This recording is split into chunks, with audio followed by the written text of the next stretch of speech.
Hey, what's up, guys, and welcome back to another Real Madrid review.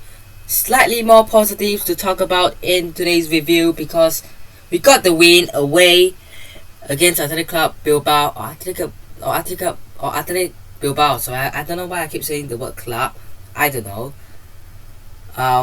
The first 10 minutes or so, the game was just insane, and the rest of the game was just meh, I guess. There wasn't any goals after 10 minutes. 3 goals within 10 minutes, and the rest was just nothing. Now, let me talk about. We have to talk about Karim Benzema, right? We have to talk about him. That first goal, man, was just beautiful. What was that first goal? I have no idea. He just bent one from distance, and there was no chance for the goalkeeper to save it. Absolutely incredible, really. Incredible, just absolutely incredible, that goal. I mean, what else can I say? What else can I say?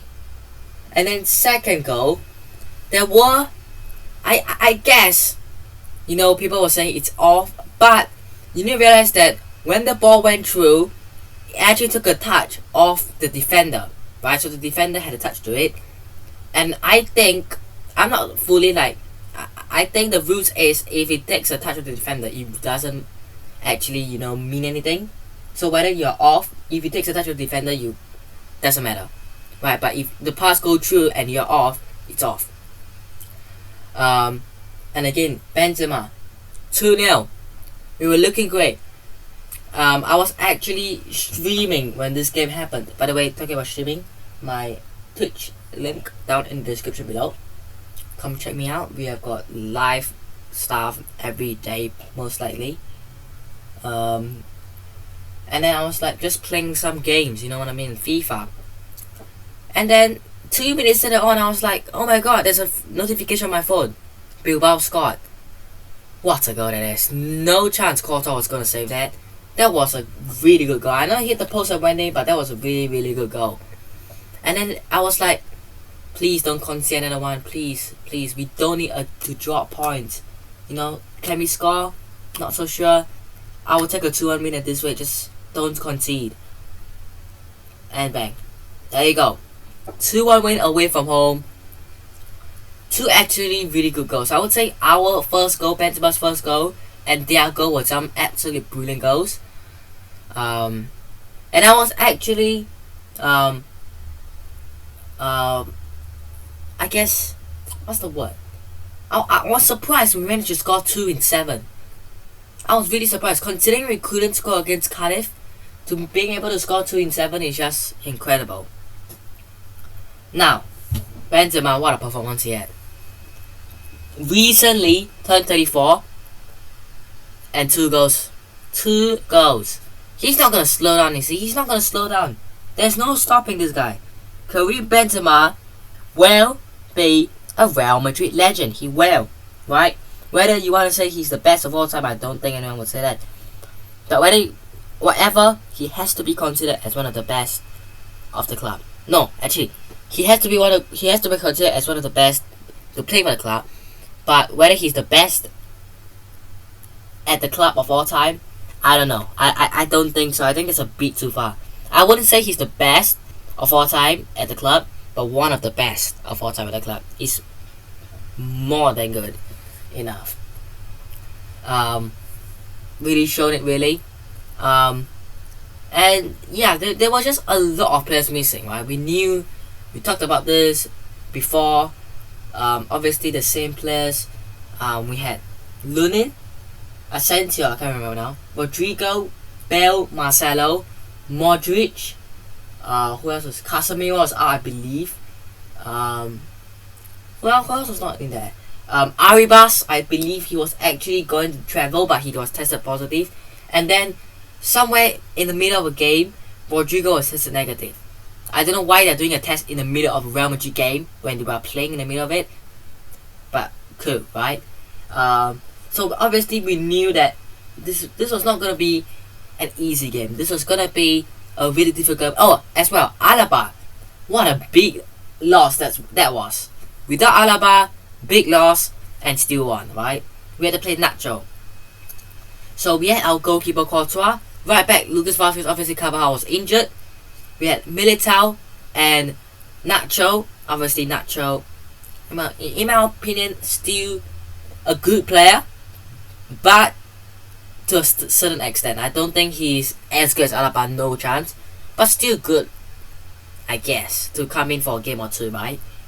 Mendy left back. We had basically Camavinga, Valverde, and Toni Kroos. Obviously, you know, they're still good options, but you're thinking like, you know, we don't have like Modric, his creativity going forward. We don't have Casemiro's defensive, I don't know what you call it, abilities, I guess. And forward, Vini Jr. got a yellow card. And Camavinga as well. So Camavinga will miss the game against Getafe. Benzema obviously got the 2 goals. Eden Hazard, I think the past 2 games has looked quite alright. I don't think he has done that poorly in the past 2 games. Let me know what you guys think. I think Eden Hazard hasn't done that bad at all. I think genuinely he's trying to fight his way back into the team. But is that possible? I've seen a lot of pundits, a lot of people, a lot of fans writing him off. Again, we were here a season or 2 ago with Vinicius Jr. and Jovic. Vinicius Jr. Remember the kid, you know, who was quick, know how to dribble, but couldn't finish. Look where we are now. He's scoring goals and goals. Remember Jovic, the man who was brought into the club, played, didn't do anything, scored an assist against Real Sociedad. So is this a trend, especially considering they're all attackers as well? But Eden Hazard, you know, born to the club, failure, you know, a lot of injuries, overweight, all that kind of stuff. In a way, could we see him perform? I hope so, because I still love Eden Hazard. I've said this before. I love Eden Hazard and I like him as a player, whether he is a Real Madrid player or just a Chelsea player or whatever, right? I still think he's a quality player. But the fact that he's a Real Madrid player makes me love him even more, right? The only players in the club that I write off is Vallejo, Ceballos. You know, these players who are not going to be Real Madrid quality at all. They're not going to play a single game the entire season. They're not quality at all, right? So that's the only kind of players I write off. Which I guess I shouldn't write off any players, but yeah, that's that.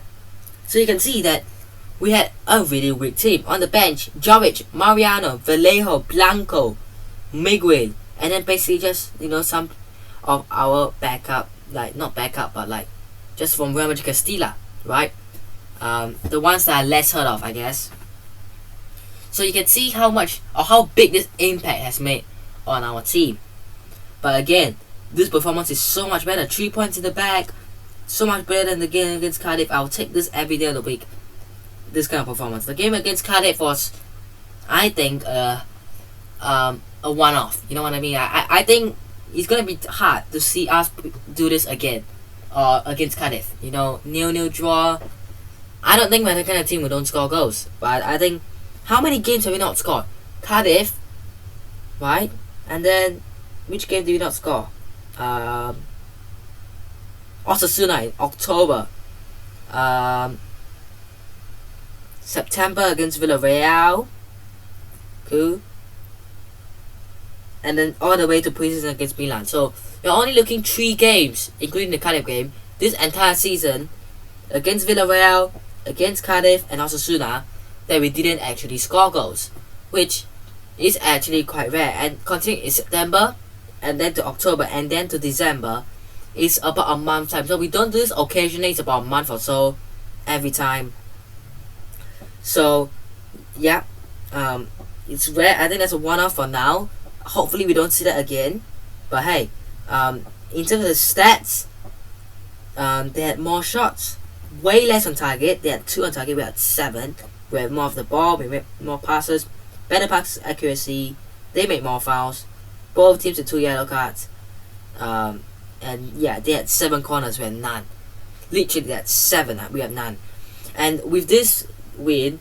We have played one more games than basically every other team apart from Bilbao. And we're 8 points clear of Sevilla. Sevilla obviously drew the Barca yesterday. They've got Cardiff coming up. If Cardiff can do us a favour, right? You took a point of us, take 3 away from Sevilla. Just beat them 3-0. Whatever. Just beat them. Right? I would have probably preferred if they drew with Atletico, though. That's the thing, Sevilla. And then you look at our fixtures next. Getafe should be a winnable game, right? No disrespect. Alcoyano in the round of 32, Copa del Rey. Remember what happened against them last season? We got knocked out by them. Valencia, and then we got Barcelona in Copa de España, right? Or Super Copa, sorry. Elche, Granada, Villarreal, and then obviously PSG, Alaves, Vallecano, Real Sociedad, PSG again. So in La Liga, there's a run of games where it should be winnable. No disrespect to these teams, but they should be winnable. But hey, January 2nd will be when the next game take off. Can't wait for that. And yeah, talking about Real Madrid reviews, I'm sorry that the game against Cardiff went out a bit later. I just haven't got the time to go on and like actually edit it and all that kind of stuff. But yeah, thank you guys for watching today's Real Madrid review. I guess hope you guys have enjoyed today's Real Madrid review. Hit the like button, you guys did. Subscribe to the channel because on already, and I'll see you guys in the next one. Peace.